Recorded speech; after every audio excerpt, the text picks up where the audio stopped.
저는 결혼 5년 차 프로 이사러입니다. 제가 왜 프로 이사러냐면 결혼 생활 5년 동안 이사를 5번이나 했거든요. 거의 1년에 한 번씩 이사를 한 셈이죠.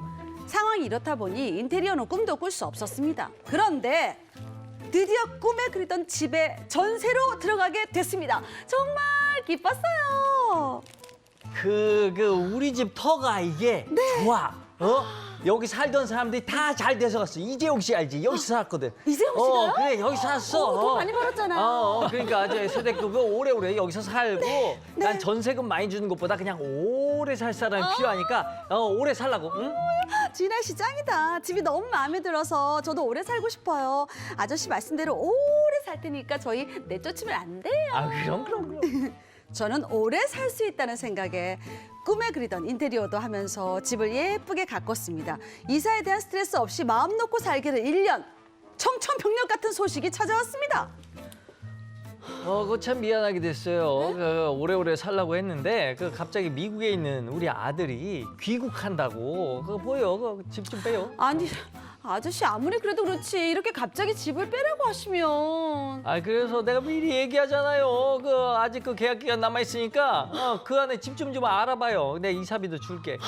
아저씨가 오래 살라고 해서 제가 거금 들여서 인테리어까지 했는데 이러시면 안 되잖아요. 알죠? 인테리어 나가기 전에 원상 복구해야 되는 거 꼭 해놓고 가요. 아저씨! 갑자기 집 빼라는 것도 어이없는데 진짜 자꾸 이러시면 저 이 집에서 못 나가요. 저 계약갱신 청구권 행사할 거예요. 법대로 하세요. 참 그런 거는 계속 우겨봐야 소용이 없어요. 행사해보시오. 내가 미안해서 좋게 하려고 그랬는데 뭐 법대로 해보시오. 해봐. 얄미워 죽겠어 진짜 저 아저씨 진짜. 법대로 하겠다는데도 꿈쩍하지 않는 아저씨, 주인 아저씨. 전 좀 이상했습니다. 바뀐 임대차 보호법에는 세입자의 계약갱신 기간을 보호해준다고 하는데 주인 아저씨는 뭘 믿고 저렇게 당당한 걸까요? 전 제 집을 지킬 수 있을까요?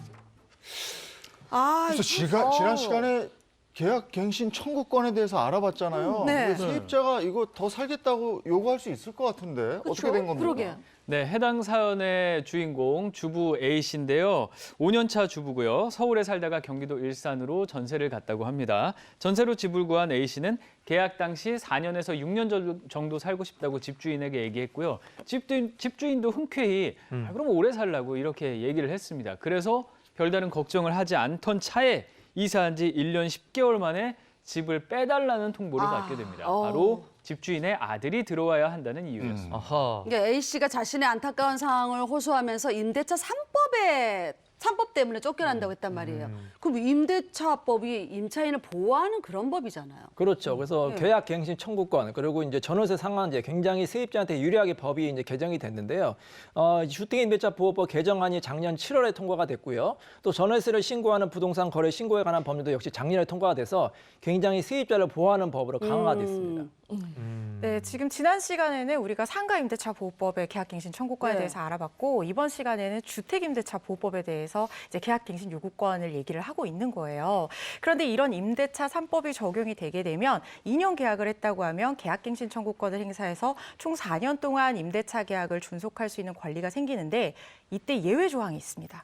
어떤 예외냐면 집 주인이나 직계 가족이 직접 들어와서 실거주를 하겠다, 내가 살겠다라고 얘기를 하면 이때에는 계약갱신 요구를 거절을 할 수가 있게 되는 그런 상황인 거죠. 그래서 우리 사연의 경우에도 지금 이런 예외 조항이 적용되는 경우라고 봐야 돼요.